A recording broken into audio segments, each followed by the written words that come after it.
Hello besties, I'm coming at you. It's a Wednesday evening and I had an idea for a video.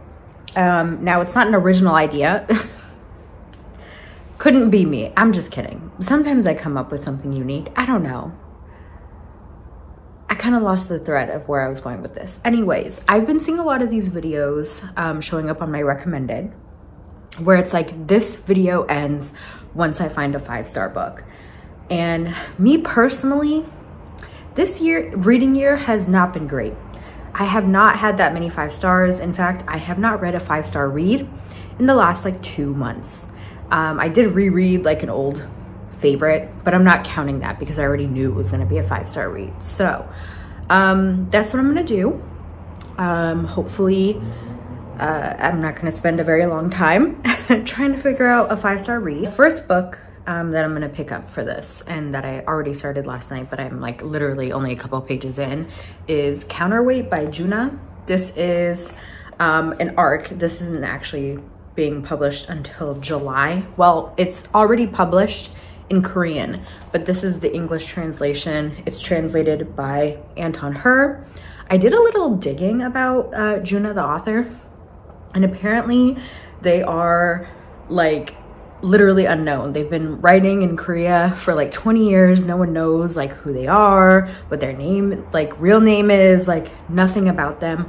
All of their interviews and stuff are done through like online chats or emails. So I thought that was really intriguing. This is like a science fiction dystopian novel. The Korean conglomerate LK is constructing an elevator into Earth's orbit on the island of Patusan, gradually turning this one-time tropical resort town into a teeming travel hub, a gateway to and from our planet. Up in space, holding the elevator's spider cable taut, is a massive space junk known as the Counterweight. And stashed within that junk is a trove of crucial data, a memory fragment left by LK's former CEO, the control of which will determine the company's and humanity's future. It's a dazzling entry into the literary science fiction landscape, blending cyberpunk, hard-boiled detective fiction, and social parable into an absorbing and addictive story. So that sounded really interesting to me. Really grateful for the publisher for sending this over. I did read like the prologue and the first chapter. These chapters like seem to be very short, which bodes well for readability, but the writing is very interesting. I feel like I have to really pay attention. So I may be bouncing between a couple of books, but this is pretty short. I think it's only like 150 pages. Yeah, 159 pages. So I'm hoping I can finish this up in the next few days. I don't know if it's gonna be a 5-star, but let's hope. If it is, and we start off really wild with a 5-star right off the bat, I'm gonna continue. Maybe we'll try to go 2 for 2, but I'll come back when I have some updates. Okay, hello. It's like 2 days later and I finally finished Counterweights by Juna. We didn't find a 5-star, but that's okay. I'm having a hard time deciding how I want to rate this book. I'm truly still trying to wrap my head around what happened. Definitely not a 5-star. I'm not sure that I'm the biggest fan of the writing. It's very matter of fact, and it's very telling instead of showing. I don't know if that's necessarily a bad thing in this case. It feels like a very like specific writing style. Like it felt intentional, but I also didn't really feel like I could connect to the story or the characters all that much, or the world that the author was building in this. It's very heavy on the sci-fi aspects, but also doesn't like really explain anything. I think on the back of this book, it says that this will appeal to fans of Philip K. Dick, Bong Joon-ho, William Gibson, and Annalee Newitz, which I think are all like more sci-fi. I know especially Philip K. Dick is like a classic sci-fi writer. So I think if you're someone that typically enjoys science fiction, especially like the classics, I think this is something that you'll probably like. If you're like me, who I enjoy speculative fiction, I don't know that I'm necessarily reaching out specifically towards like just straight up science fiction, I feel a little bit hesitant recommending this one because I like I said, I still don't really know what my thoughts are. Like, it's clear that there was like commentary going on regarding AI and also like corporations like really just like taking over the world and how humans are going to become obsolete and all that stuff, but I'm not really sure what the author was trying to say. I don't know what I was supposed to glean from this all that much. I just feel a little bit confused. I also feel like it was just a little bit hard to follow everything that was going on in this book. I don't know, it really took a lot of my brain power. Like, sometimes when I'm reading, like, I'll skim a little bit, and it's usually fine, but I found that I really could not do that with this book. Like, I really needed to read every single word that was on the page because it was already kind of difficult for me to follow. And again, I can't tell if that's a me thing or like the author not doing a good job of conveying the story. Like, it's really hard for me to figure out what's going on because like just straight science fiction isn't a genre that I've read a bunch. So I don't know if this is like typical of the genre or if it's just like maybe not well written. So anyway, I mean, if you're interested in it, if it sounds something that's interesting to you, I would say pick it up. I don't regret reading it. I enjoyed it at times, I think. It's a quick read. It's only like 160 pages. Yeah, I'm very interested in like this author and like their whole like hidden identity thing. I think only one other book of theirs has been translated into English, so maybe I'll check that out and maybe I'll get a better sense of like their writing and like kind of like the things that they like to convey in their books. But yeah, I do really like the cover. It's interesting. And I think this one comes out in July, so if it sounds interesting to you, it's coming out soon. So we haven't found a 5-star yet. And I think the next book that I'm gonna read is actually another arc. This is, honestly, I'm very bad at keeping up with arcs. So this is good for me. One of my favorite books of last year was What a Match by Mimi Grace. And she has a new book that's actually coming out on, I think Tuesday's May 16th. So it'll definitely be out by the time I post this video. It's called Take a Hike. It's following the main character's friend from What a Match. And I was able to connect with the author and she sent me an arc, which I am so grateful for. I am very, very excited to read this. And I think that maybe we can get a 5-star here. But isn't this cover so cute? I'm obsessed. Anyways, I'm gonna read this. Let's hope it's a 5-star. Sorry if it looks like I'm profusely sweating. It's because I am. It's like fucking 90 degrees here in Portland. For what reason? Global warming. Anyways, if you hear my AC running in the background, also sorry. I'm not going to be turning that off. But anyways, I did finish Take a Hike. It was not a 5-star. I did enjoy it though. I gave it like a 4-star. It didn't hit as much as What a Match did for me, but it was still so much fun. Honestly, Mimi Grace's books are just like so much fun, like relatively low stakes rom-coms. I want all of them to be turned into movies. Like they would, I can see the vision. They would be such fun movies. Anyways, I don't really have that much to say about this book. I had a good time. I read it really fast. I did in fact read another book also yesterday that I wasn't sure that I was gonna include, but I listened to the audiobook for Minor Feelings. I'm reading it for my book club and I was like, oh, I have the audiobook, let me just like listen to it, as I did like a deep clean of my apartment, and I accidentally finished the whole thing yesterday also. So that also was not a 5-star, but it was a 4-star, and I highly recommend. It was really good, especially the audiobook. The author has such a like strong and compelling narrative voice. It was really good. Wanted a little bit more out of that one, but it was still good. A really good, like, I feel like beginner book to like, not just anti-racism, but like anti-Asian American hate, anti-Asian hate. So definitely check that one out. We now, I've decided kind of randomly, I was just like looking at my shelves, that I'm gonna pick up Exit West by Mohsin Hamid. And I've heard really good things about this one, and I just feel like a more like hard-hitting like novel might get me to that 5-star. Already I started listening to the audiobook, but I also read a few pages of like the hard copy, and the writing is, I think it's gonna hit. I think we might be finding a 5-star with this book. I don't know, but I'll let y'all know. Hello, it's a few days later now, and I finally finished Exit West, and I thought it was really good. It was unfortunately not a 5-star though. I'm starting to feel a little bit discouraged. 3 books in, and I've yet to find a 5-star. They're all books that I like enjoyed slash the worst I felt was kind of indifference, or I didn't really understand what I was reading. But it occurred to me, I was scrolling through my read books of the year, all the books that I read this year, and I've only given 1 book 5 stars. Y'all, it's almost the end of May, and I've only given 1 book 5-star. I've had several 4 stars. I've had a couple 4.25s, 4.5s. I've even had a 4.75, but none that have been a 5-star, except for 1 book.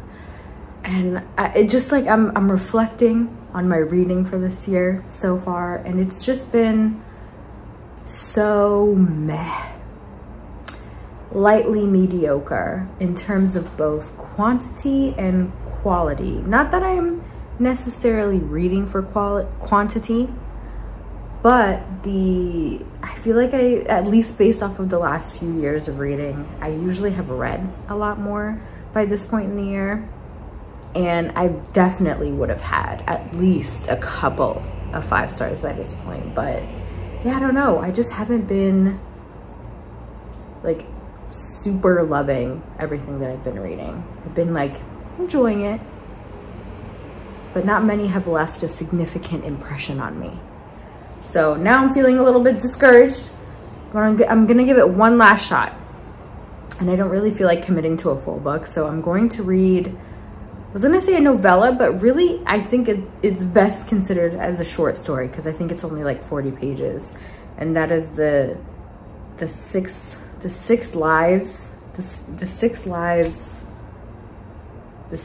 deaths. I don't remember what it's called, but I'll put a picture here, but it's by Alex E. Harrow. I haven't read anything by this author before, but I've seen many of my mutuals raving about this short story. I've heard nothing but good things. I'm a little late to the game. It was like a couple months ago when I was seeing it, like the hype around this short story. The woes of living off of a main road. But I'm gonna give that a shot. I trust my mutuals. And when I say mutuals, I mean my mutuals on Book Talk. But yeah, this book was everywhere. Let's hope for me. Let's hope for me, because I'm feeling a bit discouraged. So we'll see. If this is a 5-star, amazing. If not, I'm gonna end the video, okay? I'm sorry that this is kind of a flop. Whatever. Let me talk about Exit West. I realize I haven't really talked about it. I would give this one like a 4.25 star. I think it was like so well done. I'm trying to think about like what didn't quite work for me, and I think it was maybe the writing style that I didn't quite like mesh with. It was a little bit too detached for my tastes. But overall, I really, really did enjoy this book, and there were some parts where I was tearing up a little bit. But this book is following 2 main characters, Nadia and Saeed, and they are 2 young people living in what is presumably a Middle Eastern country. It's unnamed, but it kind of gives that feel. And they meet each other and fall in love, all while there is, you know, a civil war going on, and things get bad, and they eventually have to leave. And it's really like the story of like love and how life continues to go on even when things are falling apart around you, but then also like the refugee migrant story. I think what's really funny is that I was looking up reviews for this book, and there is one, I have to say, notorious review at this point because it's from a couple years ago, but from what I can tell reading the comments to this review, it's like one that people kind of go back to laugh at.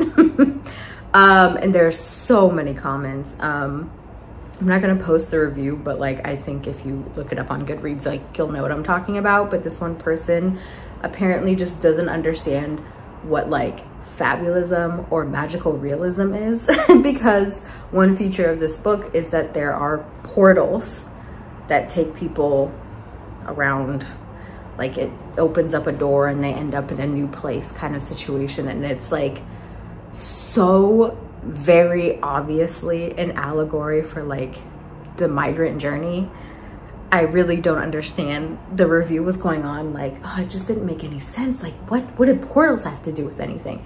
And it's like, you really missed the point. You really did. It was really funny, but I was like, I don't know how any more obvious it could be. There's literally a part in the book, like I highlighted it. I'm not gonna like read the quote right now, but it's talking about Nadia going through one of these portals and how it just felt so draining and aching, and how she felt so sweaty and gross just like going through this portal. And it's like, yeah, it's like the migrant journey story. And then they end up in what ends up being Greece, in like a refugee camp. And I'm like, I just don't understand. And like people being like wet, like the boats kind of. And I was like, I don't know how this, like, if you're someone who even like passively paid attention to like world current events over the last decade, I don't understand how like this doesn't immediately like conjure up like pictures of Syrian refugees arriving to Greece, like in the height of the Syrian civil war. I don't know. Anyways, some people did not understand the point of this book, and that's okay. But I honestly thought it was very beautifully done. It's so good. I can really see myself, I don't know that I could see myself rereading this book necessarily, but I can see myself going back to some of the quotes that I highlighted because I thought that they were very impactful. And like I said, there are parts where I kind of teared up a little bit.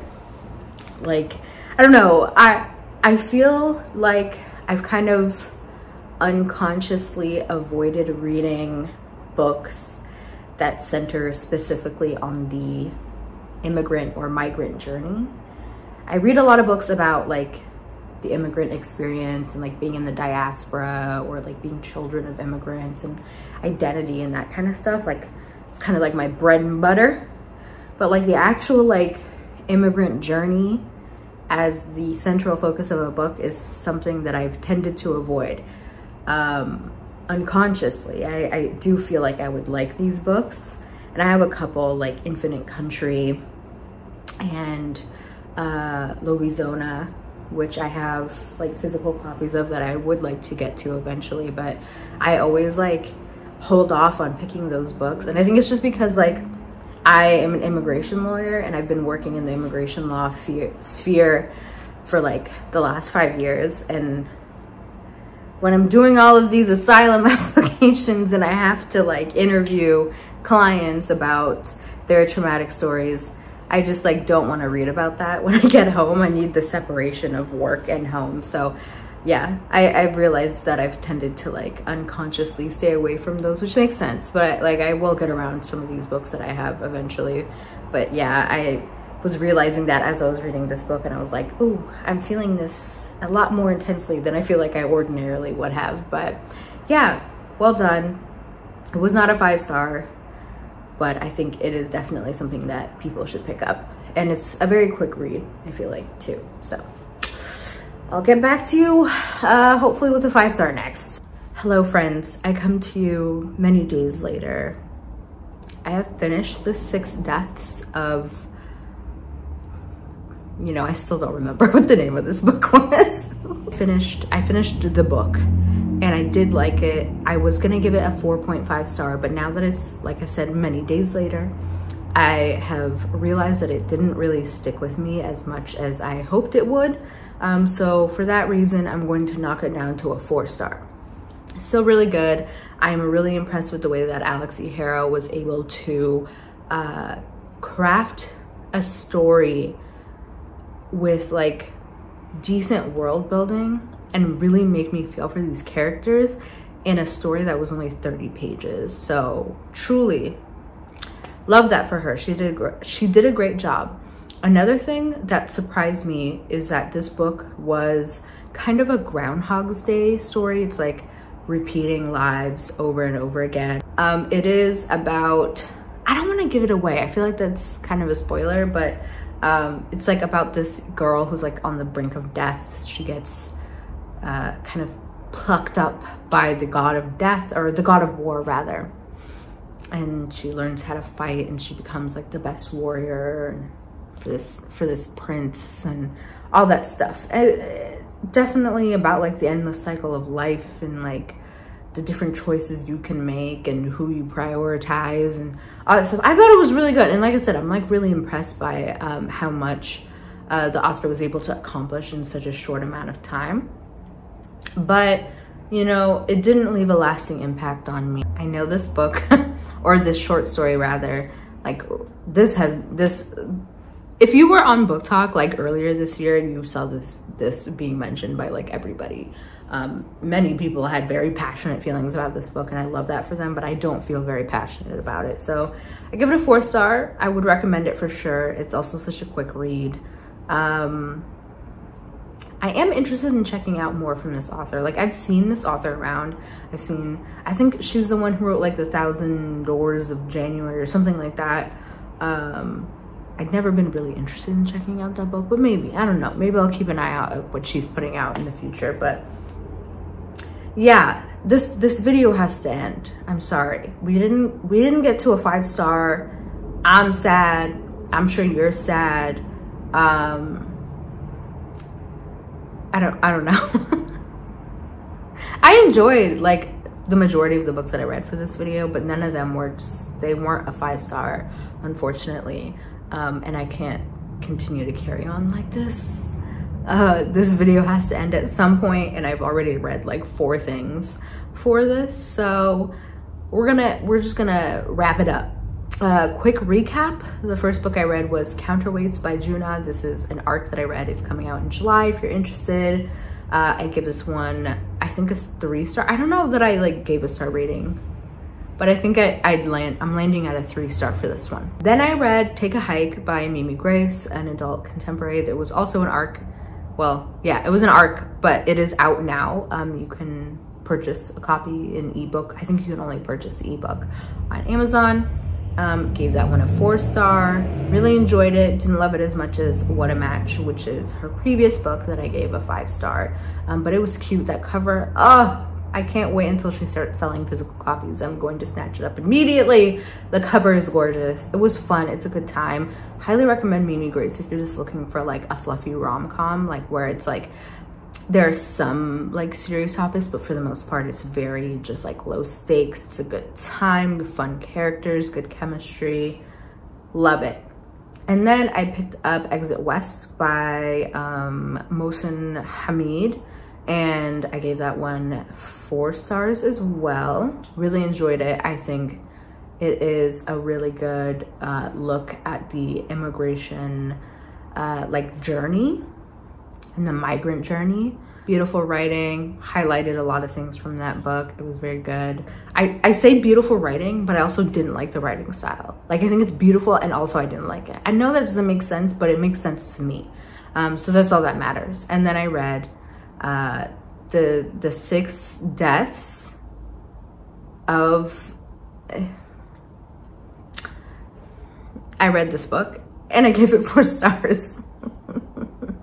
Yeah, I hope this video was somewhat enjoyable. I realized that my pillow has been in the background this whole time. Whatever. I'll catch y'all in the next video. Hopefully, when I do my May wrap up, I will come to you with at least a 5-star somewhat. I don't know. I'm really stressed. I'm stressed about my lack of enjoyment of some of these books. But anyways, bye y'all. It's been real. And I will catch you in the next video.